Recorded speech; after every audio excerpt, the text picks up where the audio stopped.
Mémoire d'un valet de pied de William Makepeace Thackeray.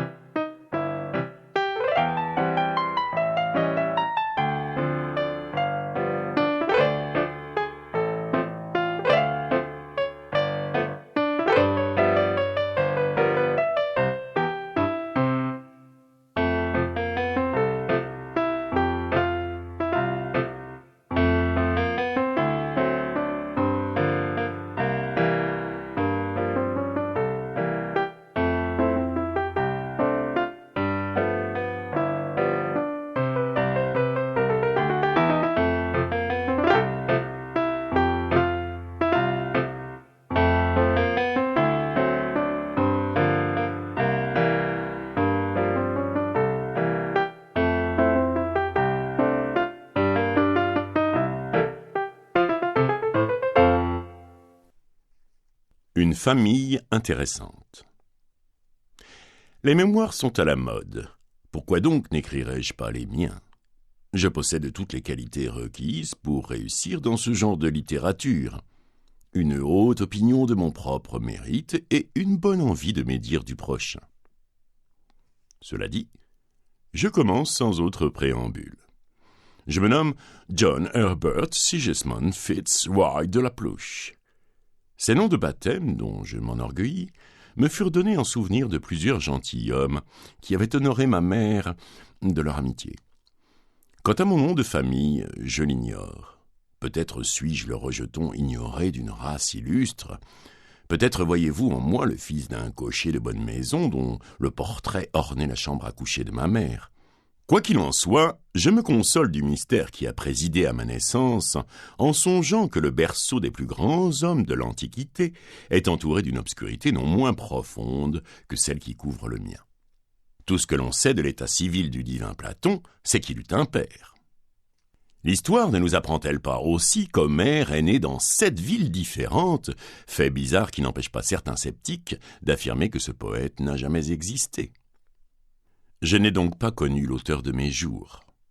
Quant à ma mère, que je perdis de bonne heure, il ne me reste qu'un souvenir assez confus de la vie étrange que j'ai menée auprès d'elle, vie mélangée de rayons de soleil et de jours de pluie. Tantôt, elle portait chapeau à plumes, robe de velours et bottines de satin, tantôt une toilette fanée et des souliers éculés. Lorsqu'elle ne m'étouffait pas de caresses, elle m'accablait de coups. Un jour, nous déjeunions de perdrix arrosés de vin de champagne. Le lendemain, notre unique repas se composait de quelques croûtes de pain rassis. Mais jetons le voile épais de l'oubli sur cette époque bigarrée de mon existence. Un beau matin, ma mère s'avisa de mourir subitement. Je restai pendant près de 2 jours dans un coin de sa chambre, osant à peine bouger, effrayé de son immobilité et de son silence, pleurant plutôt de frayeur que de froid ou de faim. J'y serais sans doute encore, sans quelques voisines qui eurent pitié du petit orphelin. Permettez-moi de vous dire en passant qu'on trouve souvent plus de cœur chez une seule de ces pauvres filles que chez une douzaine de lords. Cependant, bien que je n'ai aucun reproche à adresser à mes bienfaitrices, certains souvenirs que l'éponge du temps n'a pu effacer des tablettes de ma mémoire me donnent à croire que ma moralité aurait eu à souffrir si les protectrices de mon enfance eussent été chargées de compléter mon éducation. Heureusement pour moi, un digne philanthrope me fit admettre comme interne à l'école gratuite de Saint-Bartholomé, admirable institution dont les élèves portaient à cette époque des blouses vert pomme, des inexpressibles de cuir jaune, une plaque d'étain au bras gauche et une calotte microscopique. J'y passai 6 années. Il paraîtrait que vers la fin de mon séjour, je montrai quelques dispositions musicales, car je fus chargé de tenir l'orgue que l'on jouait tous les jours à l'office du matin. Oui, pendant 2 ans, j'ai fait mouvoir le soufflet de cet instrument sonore. Il y avait bien là un autre artiste qui promenait ses doigts sur le clavier, mais le paresseux se donnait bien moins de peine que moi.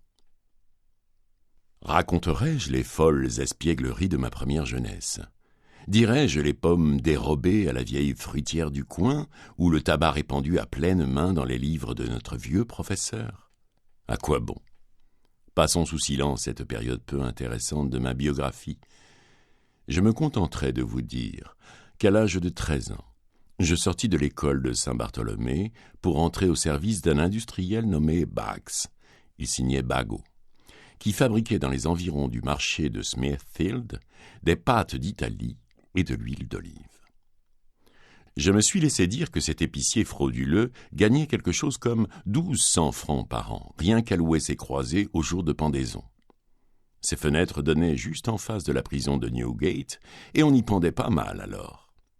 En ce temps-là, on savait au moins faire respecter les lois, et on vous accrochait un homme par le cou pour presque rien. J'ai hâte d'ajouter que les ignobles détails du commerce de Bagot ne me regardaient en rien. J'habitais sa villa où j'avais pour mission de nettoyer les couteaux et d'ouvrir la porte. C'est là, pour ainsi dire, que je fis mon entrée dans le monde fashionable. Je ne rougis pas d'un début si peu digne de moi, car il est clair que ce n'est qu'à force de mérite personnel que j'ai pu m'élever d'aussi bas à la position que j'occupe aujourd'hui. Du reste, je ne restais que quelques mois chez mon premier maître, ma mine éveillée et ma tournure pleine de distinction m'ayant fait agréer par un jeune homme qui exerçait en apparence une profession libérale. Je dis « en apparence », car je ne pus découvrir quelle était l'occupation de mon maître. Tout ce que je savais, c'est que ses affaires le retenaient une grande partie de la journée dans le quartier commerçant de Londres. Comme nous habitions le faubourg de Pentonville, je le menais chaque matin à la City dans son cabriolet, dans lequel il remontait vers 5 heures et qu'il attendait toujours au même endroit. Il me semblait assez singulier qu'un jeune homme aussi distingué que M. Frédéric Altamont n'habitât pas un quartier plus fashionable et un appartement plus commode. En effet, notre logis se composait d'un rez-de-chaussée assez mesquin, que nous sous-louait le ménage Choum, couple pauvre mais prolifique, dont la nombreuse famille occupait le reste de la maison. Le vieux Choum se vantait d'avoir servi dans la marine, et la chose n'est pas incroyable, puisqu'il avait eu le courage d'épouser en secondes noces une veuve ornée de 4 filles. Pauvre marin! Ce fut un jour néfaste que celui où il s'aventura de nouveau sur les flots incertains de l'Hyménée. Voilà la statistique de cette famille intéressante à l'époque où le hasard me mit en rapport avec elle. 1. Le lieutenant Choum. 2. Madame Choum, veuve Buckmaster. 3. Mademoiselle Betsy, Mademoiselle Fanny, Mademoiselle Beardy, Mademoiselle Eliza Buckmaster. 4. Mademoiselle Mary, seule et unique Choum du premier lit. 5. 7 choums du second lit dont il est inutile d'énumérer les noms de baptême. Toutes ces demoiselles, à l'exception de Mary, étaient laides à faire peur et si méchantes qu'elles se disputaient du matin au soir. Quand elles ne se battaient pas, elles faisaient de la musique. Mais elles n'étaient jamais moins d'accord que lorsqu'elles tapaient l'infernal ustensile qu'elles appelaient leur piano. Dès que les 4 demoiselles Buckmaster avaient exécuté la bataille de Prague, les 7 demoiselles Choum du second lit les remplaçaient l'une après l'autre et miaulaient leur romance favorite « Où peut-on être mieux qu'au sein de sa famille ?» Elles ne connaissaient guère que ces 2 morceaux. Mais comme chacune y mettait beaucoup du sien, on pouvait aisément se figurer qu'elle venait de massacrer 11 mélodies différentes. Marie, seule, épargnait nos oreilles. Aussi ne tarda-t-elle pas à devenir notre favorite. La vieille Choum faisait la grande dame, c'est-à-dire qu'elle passait sa journée, étendue sur un canapé, à boire de l'ale, à lire des romans de cabinet de lecture, à gronder et à grogner. De temps à autre, pour varier ses plaisirs, elle feignait une attaque de nerfs. Quant au mari, il employait ses loisirs à lire 10 fois de suite le même numéro du Times. Quel motif avait donc pu décider Altamont à habiter sous le même toit que ces gens-là? Le motif saute aux yeux. Il était amoureux de Mary Choum. J'ai déjà dit que Mary formait un charmant contraste avec ses belles-sœurs. C'était une jolie petite personne, rose et blanche, craintive et modeste, avec de grands yeux bleus et de longs cheveux blonds cendrés. La pression de son buste admirablement modelé menaçait de faire craquer de toutes parts le corsage des robes fanées qui oubliaient de grandir avec elle. Il eût été difficile de trouver plus de gentillesse unie à plus de douceur. Ses sœurs enrageaient de la voir si jolie et tourmentaient à qui mieux la pauvre enfant qui endurait tout avec une patience exemplaire. J'ai vu au théâtre des anges qui ne la valaient pas, malgré leurs ailes de gaz et leurs torches à esprit de vin. Un jour que mon maître vaquait à ses affaires, j'étais assis au bas de l'escalier, écoutant ce qui se passait chez nos voisins. On s'y disputait comme à l'ordinaire, et le piano allait son train. Le vieux Choum avait hasardé une remarque anti-musicale. Miss Betsy, l'aînée des Buckmasters, s'interrompit au milieu du plus brillant passage de la bataille de Prague pour s'écrier « Oh, papa, que vous êtes donc bête !» Les autres filles et la mère se mirent à rire, toutes, excepté Mary, que l'insulte adressée à son père avait révoltée. L'agneau insurgé témoigna son indignation par un vigoureux soufflet appliqué sur la joue de la coupable.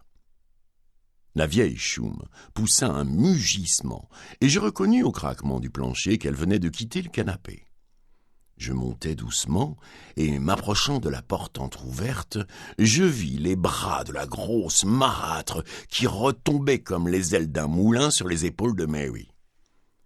Celle-ci, qui d'ordinaire pleurait pour un rien, loin de laisser échapper la moindre plainte, s'écria, avec le juste orgueil d'un devoir rempli, « Je recommencerai chaque fois que Betsy insultera papa. »« Fi donc, miss, » dit le vieux Choum. « Affligez ainsi votre mère, levez la main sur votre aîné. »« Mais papa, il vous a appelé. »« Eh bien, mademoiselle, c'était à moi de la corriger, » interrompit le père, en cherchant à se donner un air digne.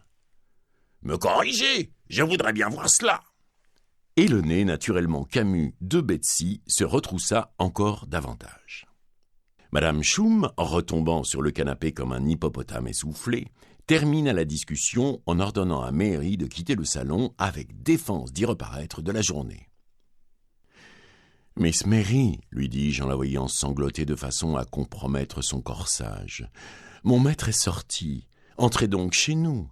Il y a du veau froid et des concombres. » « Merci, John, mais je suis trop malheureuse pour avoir faim, » répondit-elle en secouant tristement ses jolies boucles.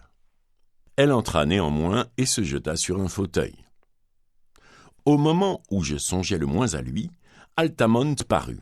Je tenais en ce moment la main de Mary. Je crois même que j'allais y déposer un baiser de consolation lorsque mon maître arriva à l'improviste.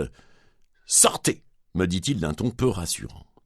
Je m'empressai d'obéir car l'extrémité d'une botte étrangère venait de communiquer à ma personne une impulsion irrésistible. La conduite d'Altamont ne me laissa plus aucun doute. Il aimait Mary. C'est pour cela que tant de fois il avait souri avec indulgence en contemplant le morceau de roast beef ou de veau de la veille, dont la dent vorace des Choum avait singulièrement diminué le volume. Il s'apercevait bien de ce communisme forcé dont il faisait tous les frais. Mais un amour désintéressé s'inquiète-t-il de quelques livres de bœuf?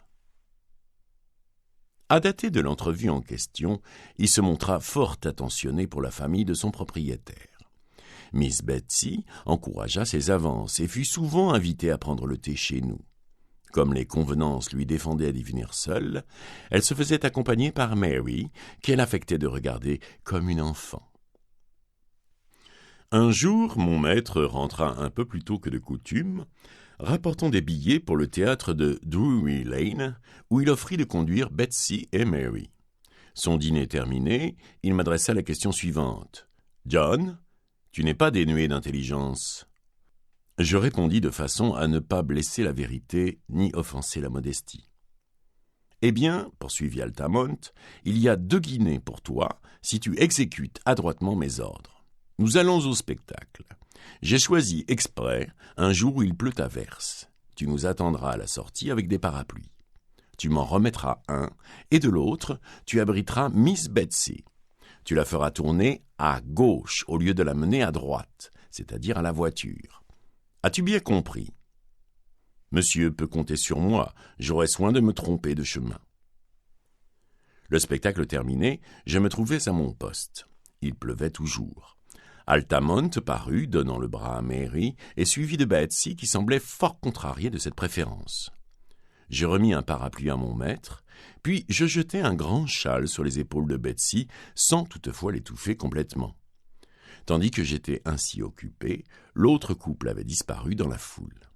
« Soyez tranquille, dis-je à Miss Betsy. La voiture est à 2 pas. Elle nous attend à gauche. » Après avoir pataugé quelque temps dans la boue, je commençais à craindre de ne plus retrouver notre véhicule, et je demandais naïvement aux gens rassemblés à l'entrée du théâtre « Quelqu'un a-t-il vu la voiture de monsieur Frédéric Altamont ?» On me répondit naturellement par des plaisanteries de fort mauvais goût, par des lazzi à faire rougir un policeman. « Que faire ?» m'écriai-je d'un ton désespéré. « Mon maître ne me pardonnera jamais, et dire que je n'ai pas un penny sur moi pour payer un fiacre. » Nous fûmes obligés de rentrer à pied par une pluie battante, et nous n'arrivâmes chez nous qu'à 2 heures du matin. Mary, qui n'avait pas trempé dans la conspiration, se jeta dans les bras de sa sœur, tandis qu'Altamont jurait et menaçait de me chasser pour avoir tourné à gauche au lieu de prendre à droite. « Il nous avait attendu près d'1 heure avant de se décider à revenir seul, » disait-il. J'ignore si cette aventure pourrait fait d'éclairer Miss Betsy sur les véritables sentiments de mon maître. Dans tous les cas, comme notre thé était excellent et que nous avions toujours une ample provision de gâteaux ou de sandwichs, ces visites furent aussi fréquentes que par le passé.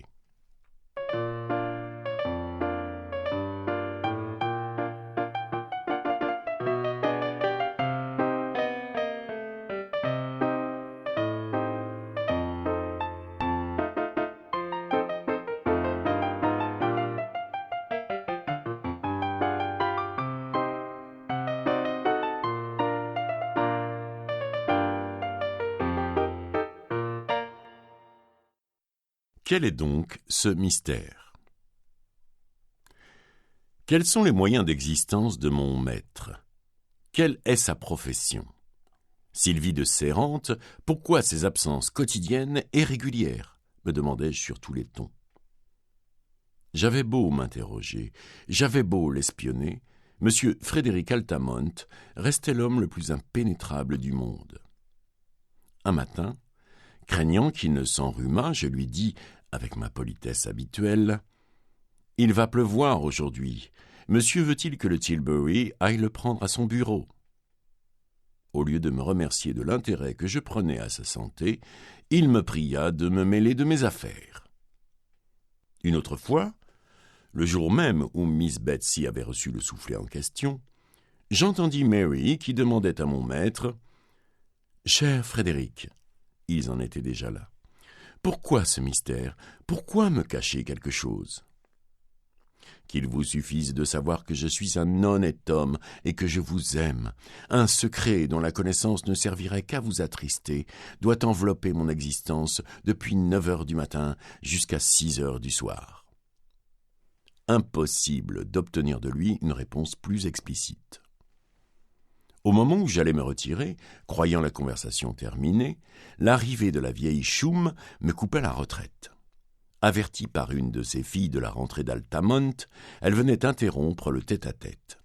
Je crus de mon devoir de parler très haut et de renverser un fauteuil sur son passage, mais elle écarta l'obstacle et entra chez mon maître en s'écriant « Êtes-vous venu chez moi en qualité de serpent ou en qualité de simple locataire? Répondez, monsieur. » « Je suis venu chez vous parce que j'aime votre fille Mary et la preuve, c'est que je l'épouse si elle veut bien accepter ma main. Qu'elle choisisse entre vous et moi. Maintenant que je vous ai répondu, vous aurez peut-être l'obligeance de nous laisser tranquilles. »« Frédéric, je vous suivrai jusqu'au bout du monde, » dit la jeune fille en se jetant dans ses bras. « Fort bien, mademoiselle, cria la marâtre furieuse, car elle espérait qu'Altamont eût épousé Betsy. Fort bien, unissez-vous à l'homme qui me foule aux pieds sous mon propre toit, où il n'y a personne pour me défendre. Ce dernier membre de phrase fut la préface d'une attaque de nerfs. Le tapage ne tarda pas à rassembler Choum et ses 11 rejetons, dont l'arrivée calma un peu les coups de pied de la belle-mère. « Venez, monsieur Choum, s'écria-t-elle, venez admirer la conduite de votre fille, qui a l'impudence de s'enfermer avec un homme, amoureux d'elle encore. Lui, amoureux de Mary, le monstre, le trompeur. » Et Betsy se mit à crier plus fort que sa mère.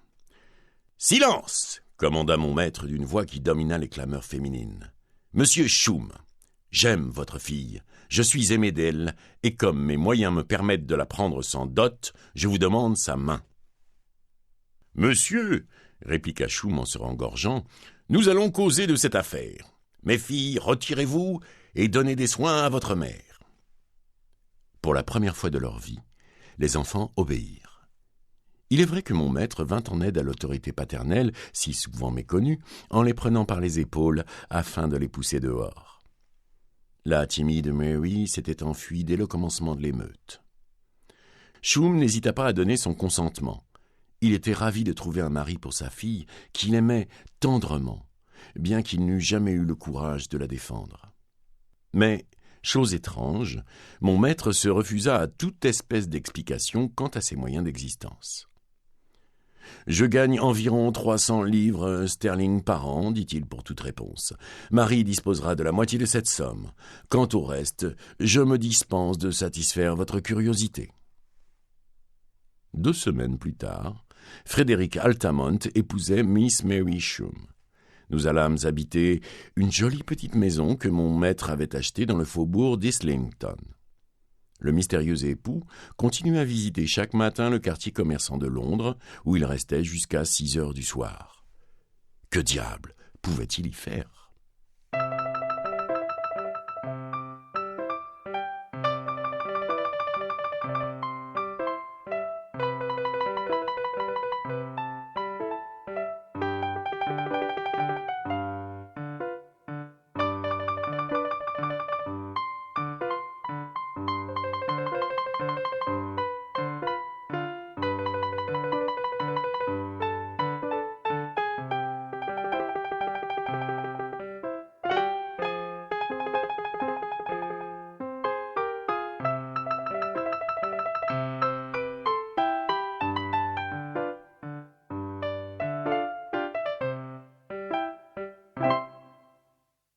La lune rousse.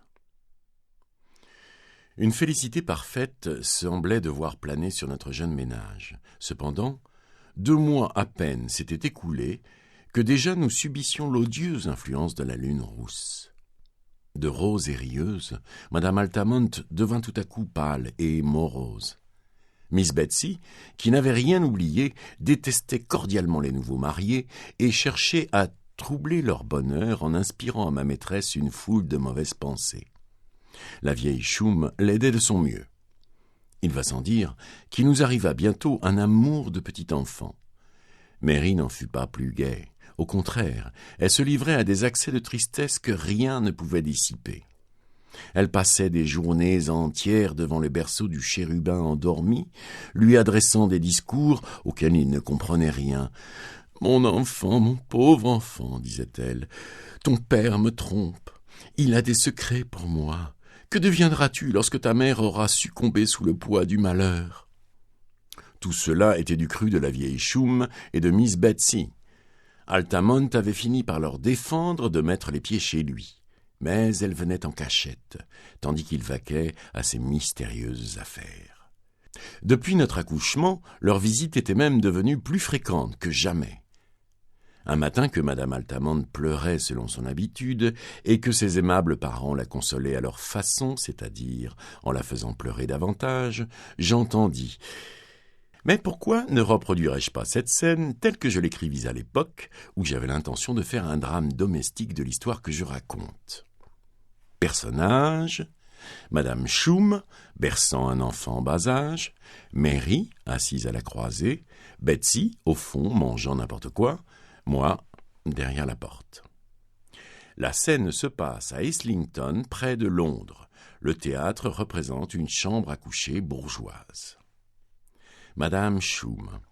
Do, do, l'enfant, do. Bon, le voilà parti. Elle pousse un profond soupir. Oui, dors, pauvre enfant, fils d'une mère infortunée et d'un père anonyme quant à la profession. Moi, à part, vieille folle. Mais oui. Maman, ne dites plus de mal de Frédéric, il m'adore. Madame Choum, avec ironie. Ah, c'est juste. Il vous a donné un beau châle hier. Mais avec quel argent l'a-t-il acheté, ce châle? Voilà la question. Qui est-il? Que fait-il? Plaise à Dieu que vous n'ayez pas épousé un assassin. Marie, j'en ai l'intime conviction, votre mari est un affreux bandit. Tout le monde pleure, excepté l'enfant et moi. Mais oui. Frédéric tient peut-être un magasin. Peut-être exerce-t-il une profession que sa fierté l'empêche d'avouer. Betsy, la bouche pleine. Lui, un magasin? Non, non, crois-moi, Mary. C'est un scélérat qui égorge les gens toute la journée et qui te rapporte chaque soir le fruit de ses rapines. Ici, l'enfant fait entendre des vagissements plaintifs, au milieu desquels il est impossible de saisir sa pensée. Mary lui ferme la bouche d'une façon qui paraît le satisfaire. Mais oui. Comment Frédéric serait-il un assassin? Il est trop doux pour cela. D'ailleurs, les assassins exercent leur profession la nuit, et mon mari ne s'absente que pendant le jour. Betsy. Alors c'est un faussaire. Pourquoi passe-t-il ses journées loin de toi? Pour fabriquer ses faux billets? Pourquoi ne se fait-il jamais conduire ailleurs que dans le quartier commerçant de Londres? Parce qu'ailleurs il ne serait pas à même de changer les 10 billets. Pour moi la chose est claire comme le jour. Mais oui. Allons donc, il me rapporte tous les soirs de 20 à 30 shillings, rarement davantage. Un faux monnayeur ferait plus d'argent que ça. L'enfant, glou, glou, glou. Madame Choum, sans faire attention à cette interruption. Nous espérons que vous avez apprécié cet aperçu. Pour continuer à écouter ce livre audio sur Google Play Livres, utilisez le lien dans la description de la vidéo.